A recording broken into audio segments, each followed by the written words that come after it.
Okay, here we go. This is Jeremiah. I wanted to mention a few more things on a short video here pertaining to Church Broadway and explain a few things to you. And this gets into negativity a little bit, but as we say in America, but we have to do a little bit. Just in brevity here, I want to share a few things with you. When the Master says Broadway, he's talking about a lifestyle. And that lifestyle is where you're allowing things in your life that the Lord has commanded that you don't allow in your life. And you're allowing it in your life, and that makes you Church Broadway.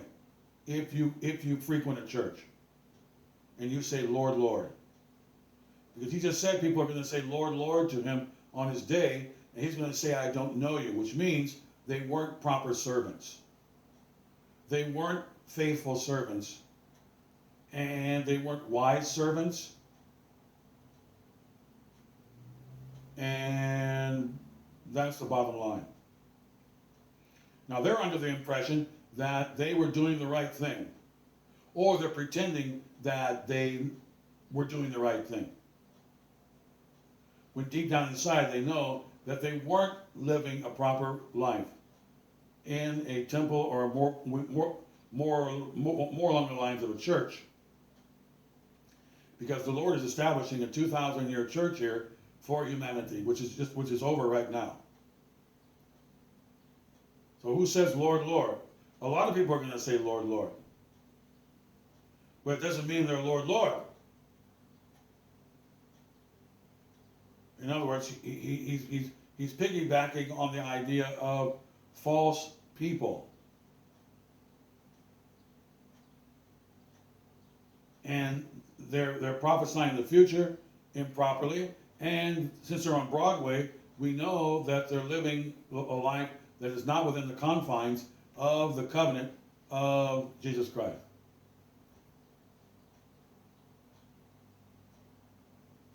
The lifestyle of a Christian must not be libertine or law people or something. You're going to have to balance and have good sound doctrine, and that's what's required of you. It is easy to ascertain when you're humble and you start cultivating a new heart. You're going to do fine with all of these, all this criteria, and the Lord will never tell you, why callest me Lord, or nothing like that. I never knew you, which is one of the worst things that can happen to anybody. But they asked for it. See, if you ask for something, you're going to get it. The people that the Lord is referring to here, they asked for it. They didn't want to walk on the narrow path because not only does the path have to be narrow, but the gate is narrow, which means when you walk in the gate, you're going to have your life in order. Now, it doesn't mean the Lord's not going to give you help with all of that. Obviously, he's going to give you a lot of juice, and he's going to show you where to go. But we can see by examples here, he's not going to force people who enter into the church to walk on the narrow path. A lot of people are going to walk on the broad path, and they're going to find themselves in trouble. So they talk church, but they live Broadway. Now, modernity is living in this way right now, and when I have concourse with people, I can tell that some of them are they're on Broadway. They're hiding words behind them, they're twisting words, they're adding words, and they're subtracting words. And a lot of these people are using the word Lord, Lord. And we're hoping that they get their act together and that they will enter into perfect submission and enter into the category that the Master calls enough and sufficient. The enough and sufficient category is the narrow path category. Okay? You have to walk after these orders. What is the love of God? To walk after the commandments. What are the commandments? To lay down your life for the brethren. Well, you better be about the business of delineating and expressing your love for laying down for the brethren. Don't just talk church. Get on the narrow path. You're experimenting with the broad path here, you know. And the Master's already given you a lot of criteria for the narrow path with blessed are the meek. You exercise self-control. That's the narrow path. Blessed are the poor in spirit. Are you humble? Okay, then you're compliant. He is your Lord. Okay, are you a peacemaker? Or are you seeking to start a war? Or cultivate a war? Like some of our politicians have recently done, which is why I don't vote that much. I would be very angry with some of these politicians. Because they're really pushing for like a World War III or something. They're not really seeking peace. They're even telling you that.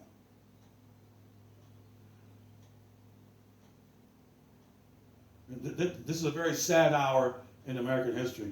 But there have been other sad hours. This is not the only sad time in American history. Or world history.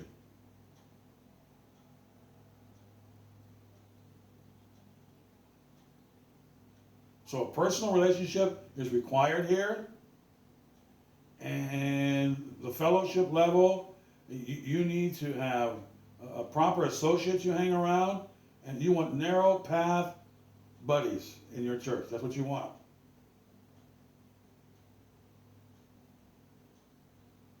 You don't want to get out there and conduct social experiments with people on Broadway. Let them go. You want narrow path people. You know, people who don't teach the denial path, which is essentially what the Master, another way of the Master talking about the path of denial is the narrow path is the path of take up your cross daily. Which goes back to daily bread again. The Master said take up your cross 6 times.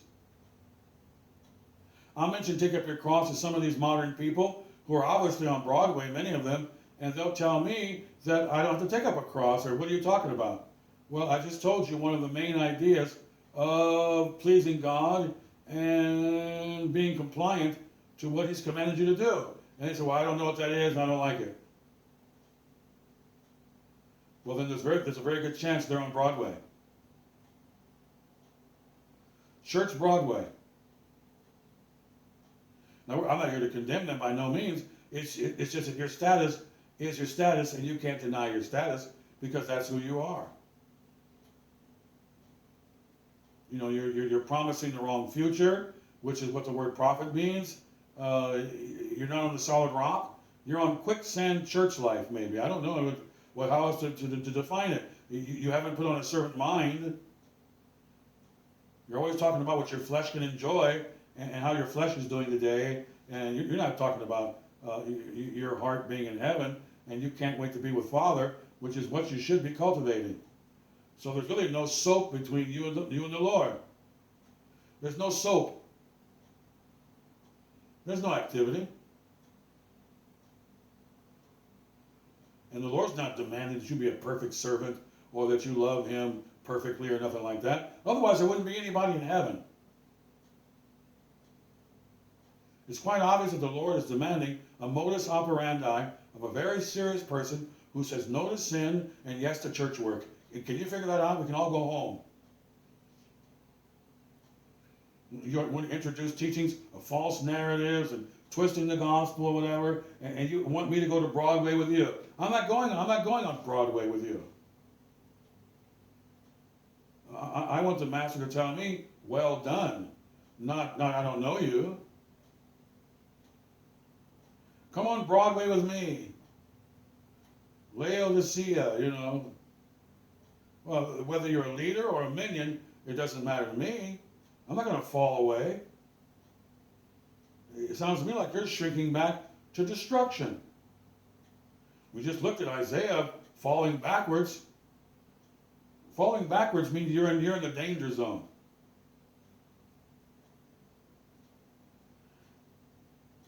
And the Bible says there's a great falling away in this time period we're in right now. And maybe we're looking at the criteria and the evidence by talking about what I'm talking about.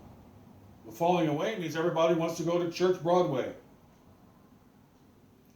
Modernity's concourse, and the way people talk, and you don't sound like a modern evangelical who looks to enjoy the world and love the world or whatever, and talk about how wonderful material things are. And, we're going to stop right there.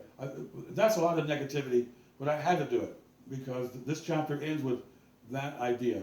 And thankfully, we will not get into this probably this particular ideology here probably ever again. We won't have that much time for it. Because 2022 is getting into beauty. I'm going to teach on beauty tomorrow for a couple of hours. For those of you interested, that would be playlist number 7. And I get into beauty, and we park there, and we don't leave. Because the narrow path takes you to the narrow gate, and you're going to walk into beauty. So why focus on all this dark stuff here? As the Master said in chapter 6, if the light of thine eye is dark, 22. People who have treasure on the earth or people who have treasure in heaven. The light of the body is the eye. If therefore thine eye is single, thy whole body shall be full of light. Born again people who hunger and thirst after righteousness, there's light in you. Emmanuel, God is with you. Truth and love and care, it shines in the soul. That's why Father shines. All he thinks about is love all the time. He never stops doing it. That's why he shines. The reason why you don't shine is you were born and shaped in iniquity, and your parents showed God their rear end, and we're all having to pay for all of that now. Thanks a lot, grandparents. However, since you sinned too, you deserve it. But your grandparents decided to show God their rear end. He told them, leave the tree alone. When my father told me to do something, I had to do it, or you could find me rolling down the street.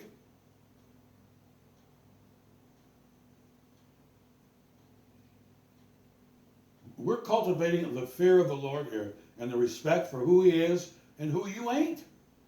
That's what we're doing here. And I can tell, talking to some people here recently, that a lot of people are starting to get, Adam and Eve like. I want to make the rules. I want to have Lord, my way of Lord. I'm calling the shots here. The Lord said, thou shalt not commit adultery. I'm going to go ahead. It's no big deal. That's not good at all. That's really bad news. That's definitely Broadway. But there's a lot of that in modernity, which is the times we're living in now. So we're done with Matthew 7. I'll be coming back to all these chapters, and I will focus on some things that I didn't get into.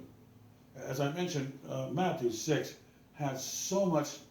There's so much beautiful teachings on the narrow path there, or in general, just for your soul satisfaction. And I will be getting back to that. But I want to move on, and I like. And let me share it with you. We're going to shut down. I like hitting something and then coming back. I like hitting the stuff and then come back to it. Because it's too deep to get into a whole lot of deep ideas. I don't like that methodology. So Jeremiah is going to shut down. We talked about assessment skills in 7. How do you assess people? Well, you need to learn how to do that. Casting your pearls, which sharing the gospel, use your head. Go ahead and ask God. Seek after things. And knock on doors. Things should be well with you in all of these endeavors of when you're out there in the world. Because whatever you're doing, Father hears and He sees. And if your earth fathers had evil in them, they weren't perfect. Father is holy. He really knows how to take care of business when it comes to taking care of you when it's His will. Okay?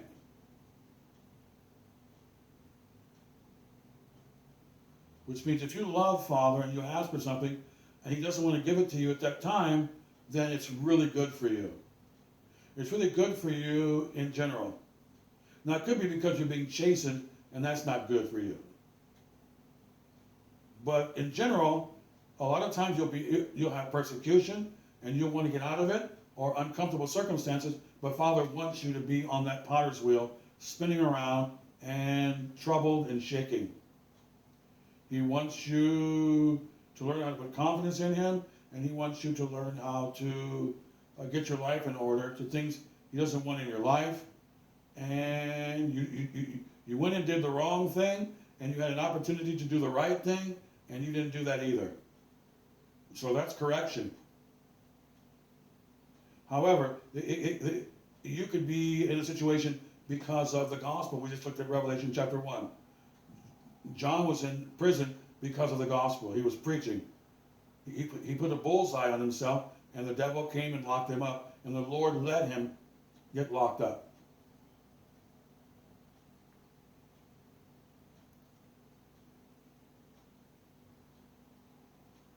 So he basically knows that he's receiving revelations in the night to write down the book of Revelation. So he knows not to ask to get out of his trouble. It's a divinely appointed trouble. Paul calls it long suffering, where it's been divinely appointed to the Thessalonians that you're going to enter into a lot of difficulties, and they're going to be very, very severe. So we balance out this idea of Father answering you and paying attention to you and caring for you. Cast all your cares on Him, for with Him there is much care for you. There's the other side of the coin. That He's going to allow you to enter into difficulties, especially for building up the church, so that you can bind up the brokenhearted and set at liberty those who are captive and those who are chained. And you can't do that unless you enter into some difficult circumstances, which is the same thing the Master did. He entered into difficult circumstances for us. So it's our turn. And now when we do that, we're all one with Him. We're on the same page. We can go to the Veterans Day parade in heaven, and we've got wounds to prove it. We've got persecution, we've got chastening, and we had to go through it. Because He went through it. And we're all one now. Hebrews.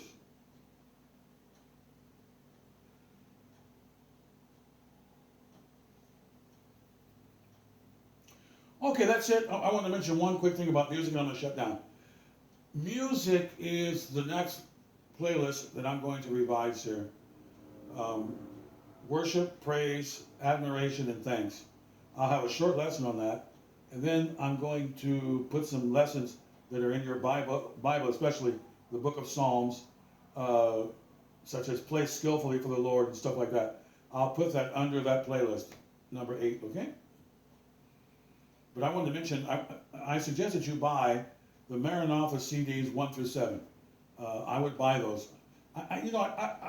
They have copyright laws, and I know that you can sing the hymns and the hymnals. They're made for you to sing in church. The Gaither family down the street, they wrote quite a few of those songs that are in our hymns up here.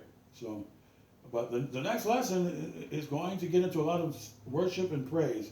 So, and I'm going to play for you.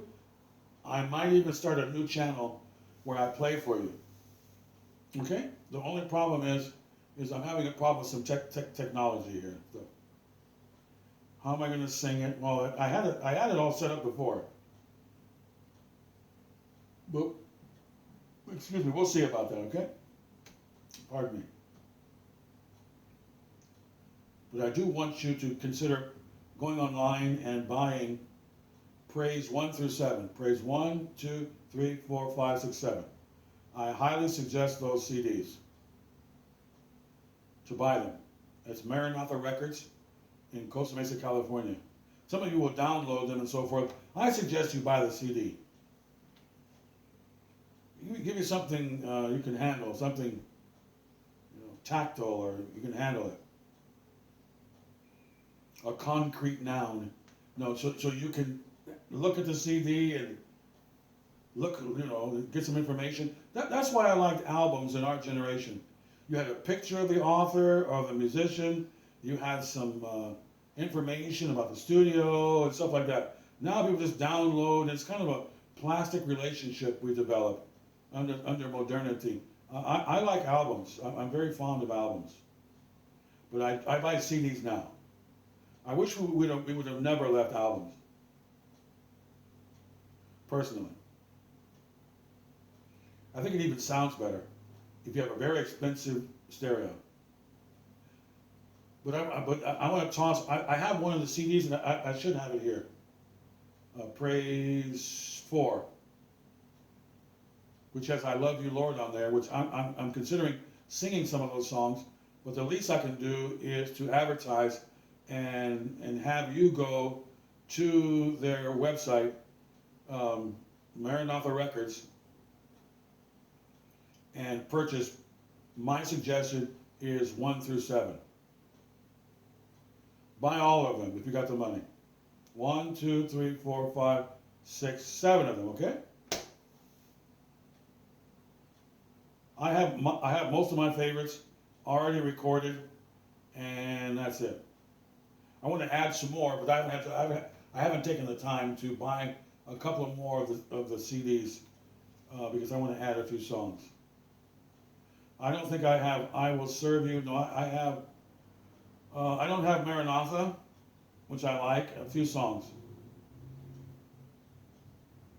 If you want to, you can buy the greatest 25 worship songs in the 80s. That's available too. I would suggest you buy those because that's another 10 Maranatha songs. 10 of the most popular 25 songs, worship songs in America came from Calvary Chapel. I used to play piano there, okay? 10 of the 25 most popular in Western civilization came from one church. That's very significant. And when you buy those 7 CDs, you're going to get a lot of those songs. When you buy the greatest 25 hits of worship songs from the 80s, make sure it's the 80s though. I don't buy worship music after the 80s. I don't want any of it per se. That's just me. I listen to hymns, and I listen to Praise 1 through 7 of the Maranatha Records of Calvary Chapel of Costa Mesa, okay? If I were you, I'd jump on that. Okay? I'm done for the day. We had a lot of teaching, and we left a lot out, but I will get back to the holes we left. There, chapter 6 is just, wow. Woo! I mean, there's so much in there. It is really wonderful stuff. The evil of the day is the sufficiency thereof. You think Shakespeare knows how to talk? Shakespeare can't talk as good as the master can. And the master never makes any errors grammatically, and he also never makes any errors conceptually. Shakespeare makes a lot of errors conceptually. The number one writer of all time in Western civilization, and I think Sherlock Holmes, Conan Doyle's number 2. And both of those gentlemen, they make lots of errors in their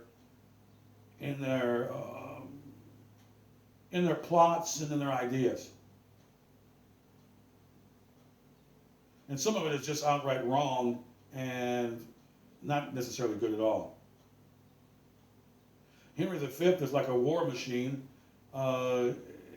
He's too much of a hawk for me. I don't buy into his excuse for attacking the French. I don't buy into it. I would have sought negotiations. I'm not a big fan of Henry IV or Henry V. I'm not here to attack them. I'm just saying they're not my kind of leaders at all. They're very interesting guys on some levels. That's it. Jeremiah's going to shut down. Maranatha, the Lord is coming. And we're just rejoicing in the coming of the Lord. Every half hour, we just say, Maranatha, over and over again.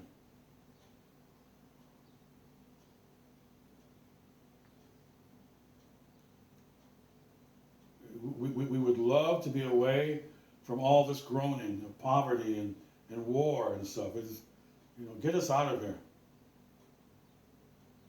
The world is getting more and more horrible every day in many ways.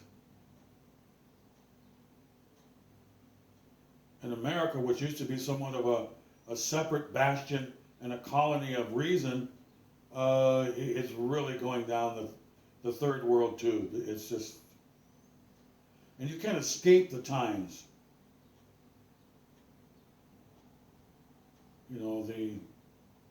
Anyway, that's it. Jeremiah's done, and we're just rejoicing together with you in the coming of the Lord. And as I mentioned, I don't know what I'm going to do about the music here. We will have some music for you here. I'm trying to decide how much music I'm going to have for you. Do I want to just play music? I can play a lot of music and sing it. We can sing it together. We can learn it together on the new channel, which is what I might do, and avoid the whole idea of technology over there and my own music. Or I may just go to the simple thing, which is to sing hymns with you. And for those of you who are in other countries, and to just give you a time to sing hymns, and you can learn them. Most of the hymns and the songs we have in church are redundant songs. They had a song at Calvary Chapel, Jesus, I love you, yes, I do, and they must say it 100 times. So it's not hard to learn the words of your Bible. It's not hard at all. And it's not hard to learn the words of the music. A lot of the music is repetitious, and the chorus and so forth. All right, that's it. We're going to let you go. And that's all she wrote. That's all he wrote. That's all we're going to do. I've had a wonderful time getting into the Word. We're going to go get into some evangelism a little bit possibly here. We've got Bibles possibly to hand out, and go to the gym and see some of the brethren and so forth. That's it. Maranatha.